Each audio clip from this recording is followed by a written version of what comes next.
1학년 국어 첫 시간 한글놀이 공부로 시작을 하게 되는데요.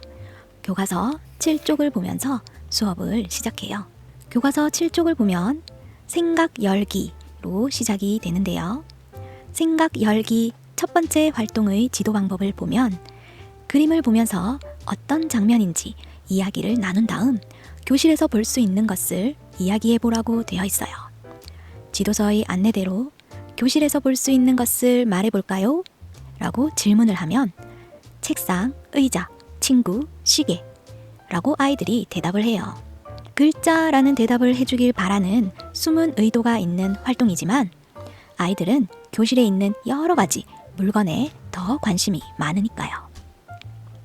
아이들이 교실에 있는 글자에도 관심을 좀 갖게 해보려면 토토가 있는 교실에는 풍선도 있네요. 풍선에 뭐가 있죠? 라고 물어봐줘야 하죠. 그러면 아이들이 글자가 있어요 라고 대답을 할 수가 있게 돼요. 그런데 이때 일어날 수 있는 돌발 상황이 있어요.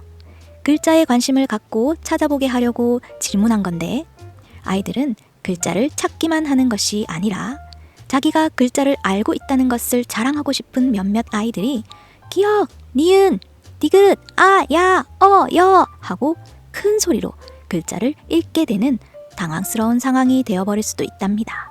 글자를 배우기 전에 문자 인식 준비를 위해 이 활동을 하도록 되어 있지만 전혀 의미가 없어져 버리는 상황이 되어버리는 거죠. 한글을 정말 하나도 배우지 않고 처음 보는 학생이 아닌 이상 아야, 어여 정도는 알고 있는 학생들이 훨씬 더 많으니까요. 게다가 실제로 우리는 생활 속에서 글자가 적혀 있는 모습을 정말 많이 볼 수 있는데요. 그림 속 장면처럼 아야, 어여, 기역, 니은, 디귿이 적혀 있는 경우는 오히려 보기 드문 장면일 수도 있어요. 글자에 대한 관심을 갖도록 하기에는 좀 억지스러운 활동이라는 생각도 들어요. 그래서 나 튜터는 1학년 국어 한글놀이 7쪽을 뜯어 버리려고요. 한글 배우기를 시작하기 전 준비 단계에서는 글자에 대한 관심과 함께 우리는 왜 글자를 배워야 하는지 그 이유도 찾아보고 좀 더 적극적으로 글자 배우기를 할 수 있는 마음도 생기도록 해주는 것이 꼭 필요한데요. 그렇게 하기 위해서는 모든 활동을 좀 더 실생활에 가까운 활동이 될 수 있도록 준비해서 가르쳐야 해요. 나 튜터는 이렇게 가르쳐 보았어요. 7쪽 그림을 볼까요? 토토가 자고 있네요. 토토는 오늘부터 우리와 같이 한글 공부를 할 친구예요. 토토는 자면서 뭘 하고 있나요? 토토의 꿈에 무엇이 나왔나요? 토토의 꿈속에 나온 교실처럼 우리 주변에는 글자가 있는 장소나 글자가 있는 물건들이 아주 많죠? 어떤 장소에 갔을 때 글자를 보았나요? 그럼 학습지에 나오는 장소를 살펴보면서 어떤 글자들이 있는지 같이 알아볼까요? 사진 속에 나오는 장소는 어디일까요? 모두 가본 적이 있는 곳인가요?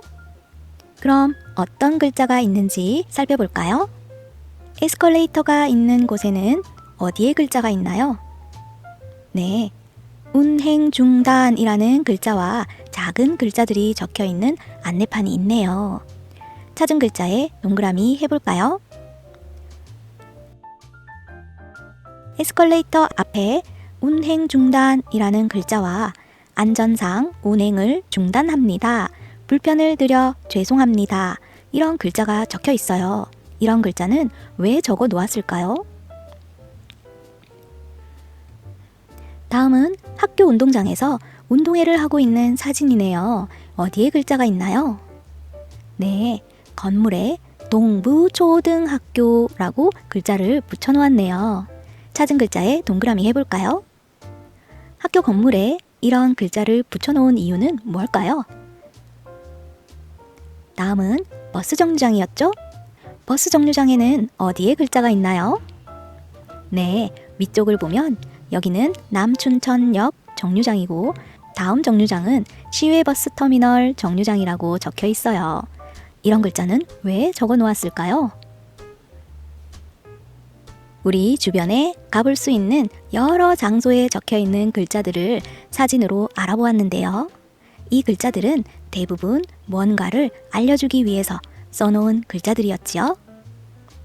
이런 글자들을 잘 몰라서 제대로 읽지 못하면 어떤 일이 생길까요? 우리는 이런 글자들을 잘 읽기 위해서 어떻게 해야 할까요? 이렇게 수업을 진행하게 되면 아이들은 자기가 가보았던 장소에서 봤었던 글자나 엄마와 함께 확인했던 여러 장소에서 본 글자들도 떠올려 보게 되고 그 장소에 어떤 말이 글자로 적혀 있었는지도 이야기할 수 있게 된답니다. 나튜터 공방 한 발짝 학습지를 이용해서 글자에 대한 생각이 열릴 수 있는 질문을 하게 되면 아이들이 무조건 자기가 아는 글자부터 마구 읽으려고 하는 상황을 피할 수 있고 생활 속에서 글자들이 어떤 역할을 하고 있는지를 즐겁게 떠올려 보게 해주고 글자 공부의 필요성에 대해 자연스럽게 생각해 볼 수 있는 시간을 갖게 해줄 수 있게 돼요. 나도 글자를 잘 공부해야겠다는 마음가짐이 생기도록 해주는 것이 한글 공부 준비의 가장 중요한 활동이겠죠? 교과서 대신 그림 자료와 질문을 조금 바꿀 수 있는 학습지로 아이들의 글자 공부에 대한 관심과 의욕을 듬뿍 심어 보자고요. 구독과 좋아요 꾹꾹!